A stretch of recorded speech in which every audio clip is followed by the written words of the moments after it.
Sud Radio Midi, Christine Bouillot. Et bonjour et bienvenue à tous. Bonjour Augustin Morio qui m'accompagne toute cette semaine pour le Sud Radio Midi. Bonjour Christine et bonjour à tous nos auditeurs. Et l'été commence, on souhaite de très belles vacances à André Berkoff évidemment. 1 heure maintenant pour prendre le temps de décortiquer l'actualité sans filtre. Sud Radio, vous le savez, parlons vrai. Le numéro de téléphone lui n'a pas changé.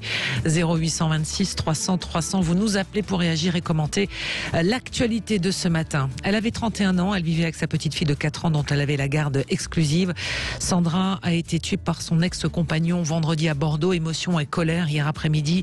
Alors ces questions, toujours les mêmes. Que faire? Comment faire? Le sentiment que la justice et la police sont passés à côté de cet homme de 36 ans. Encore une fois, on en parlera avec Yael Mellul, avocate engagée dans la cause de la défense des femmes. Elle nous rejoindra, vous la connaissez bien sur Sud Radio. Variant ou vaccin, qui va remporter cette partie qui semble s'engager à l'ouverture de notre été? Le variant Delta est-il l'ennemi absolu? Pour y voir clair, nous avons invité ce midi le professeur Alain Reyne, le chef du service des maladies infectieuses au CHU de Montpellier. Il va nous rejoindre dans un instant. Une vaccination obligatoire, mais pour qui? Les soignants, pour tout le monde. Vous le savez, François Bayrou a lancé le débat qui est lancé. Là aussi, on vous attend au 0826 300 300. Et puis sur ce sujet, notre face-à-face tout à l'heure à partir de 12h30 avec un livre que l'on vous recommande quand même, que vous soyez pour, que vous soyez contre.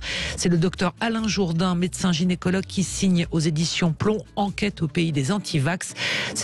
Ça fourmille d'idées, en tous les cas fourmille surtout d'informations historiques aussi sur ce sujet. C'est aux éditions Plomb et il sera avec nous tout à l'heure. Vous pouvez là aussi réagir au 0826 300 300. À tout de suite. Et on parle avec vous ce midi de ce variant Delta, ce Covid qui risque de redémarrer sur Sud Radio. On va essayer de comprendre, ce variant Delta peut-il menacer notre été? Doit-il y avoir de nouvelles mesures restrictives? Et puis le taux de vaccination, ce vaccin pour qui? Est-ce simplement pour tout le monde ou simplement pour les soignants? On va voir un tout petit peu le sujet avec nos invités dans un instant, Augustin. Sud Radio Midi, témoin d'actu. Remets ton masque, mon canard.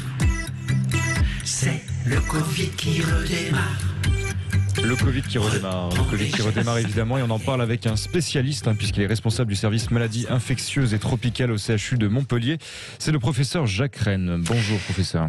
Bonjour professeur Reyne, bonjour, merci d'être avec nous ce midi. Alors je souhaitais vous inviter parce que la semaine dernière vous aviez tenu un point presse avec l'agence régionale d'Occitanie avec l'arrivée de ce variant Delta qui était détecté du côté du département du Gers, mais aujourd'hui on le sait, il a été détecté aussi du côté de la Haute-Garonne et on sent que ce variant donc s'installe durablement. 30% des contaminations sont du variant Delta, a dit hier le porte-parole du gouvernement.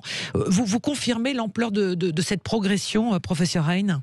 Oui, bien sûr, et on va pas manquer d'avoir une extension, et je vois pas comment on va éviter alors une progression, et surtout la difficulté, c'est de savoir le niveau auquel on va arriver si effectivement la vaccination n'est pas intensifiée.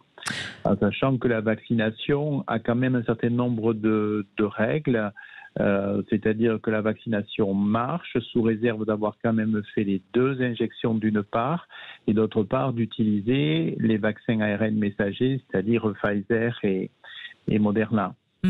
Alors je rappelle, vous êtes le responsable du service des maladies infectieuses et tropicales au CHU de Montpellier. Vous êtes en première ligne depuis plus de 2 ans maintenant sur ce coronavirus. Professeur Reyne, ça veut dire quoi? C'est qu'aujourd'hui, certains disent, on a de vos confrères disent, il y a 15 jours, là, les 15 prochains jours sont déterminants pour savoir s'il y aura ou pas une 4e vague. Qu'est-ce que ça veut dire? Ça veut dire qu'on a levé un certain nombre de restrictions. On voit très bien qu'il y a une multitude de contacts. En plus, on sait que ce virus diffuse très bien. Et donc, on a des contaminations possibles. Et donc, c'est pas trop étonnant si on a une reprise épidémique.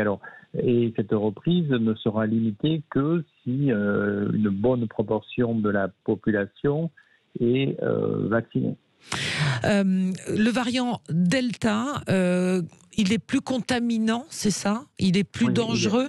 Oui, il est plus contagieux, il n'est pas nécessairement plus dangereux en termes de maladie. même si on ne peut pas trop, c'est difficile souvent de se faire une idée avant d'avoir quand même suffisamment de personnes prises en charge. Mais par contre, il y a une contagiosité très forte.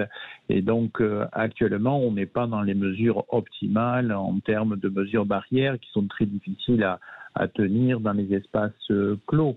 Alors, on bénéficie du soleil, on bénéficie de beaucoup d'activités extérieures où effectivement la dangerosité baisse fortement. Mais dès qu'on va rentrer dans un retour dans des lieux fermés, en particulier en septembre-octobre avec la reprise des écoles et la reprise des activités professionnelles, on va avoir une prise de risque si on part déjà d'un certain niveau maintenu pendant les mois de juillet et d'août. Certaines régions à l'étranger, on pense au Portugal, on a vu aussi cette alerte du côté de la Catalogne, hein, professeur Rein, qui annonce des mesures de remise de couvre-feu, par exemple, pour la région de Lisbonne ou de Porto. Est-ce qu'on peut s'attendre à ce genre de choses ?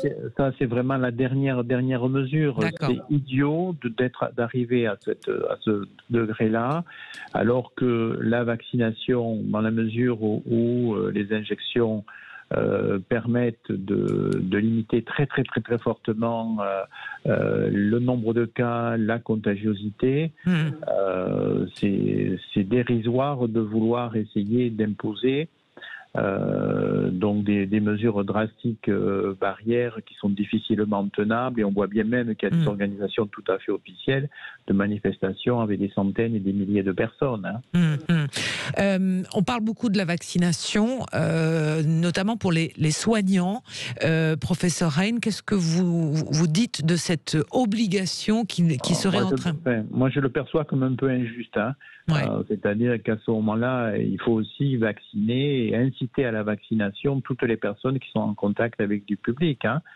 Et les métiers de bouche, si effectivement il y a des repas à l'intérieur, et tout ça à la fois dans le bénéfice individuel et dans le bénéfice collectif, c'est ce qu'il faut voir. Et puis il faut tenir compte aussi que les statistiques ne sont pas toujours très actualisées, que deuxièmement il faut tenir compte aussi des soignants qui ont eu Covid et donc qui se rajoutent aux personnes qui ont une protection. Donc, et c'est certain qu'il faut inciter fortement quelques catégories qui effectivement ne se sont pas suffisamment sensibilisées par rapport à ça, mais de là à passer à une obligation générale, à ce moment-là, il faut aussi voir d'autres professions qui justifieraient ce type de mesures. Vous pensez que ça peut être mal pris ? Ce sera ma dernière question. S'il y a une obligation. C'est mal vécu. Honnêtement, c'est mal vécu. Alors que les soignants ont réellement été mis dans une forte contribution. Les montrer du doigt comme ça en disant non, ils n'ont pas fait, etc. Je pense que c'est pas pas très judicieux. Oui. Professeur Jacques Rein, merci beaucoup d'avoir été avec nous, pris quelques minutes de votre emploi du temps pour répondre à nos questions. Je rappelle que vous êtes le responsable du service des maladies infectieuses et tropicales au CHU de Montpellier. Évidemment, pour répondre au professeur, vous pouvez nous appeler au 0826 300 300. Vous avez entendu parler d'une vaccination obligatoire pour les soignants qui serait injuste car ils ont été aussi en première ligne. Alors vous nous appelez à partir de 12h30 et puis tout de suite on va passer à un autre sujet.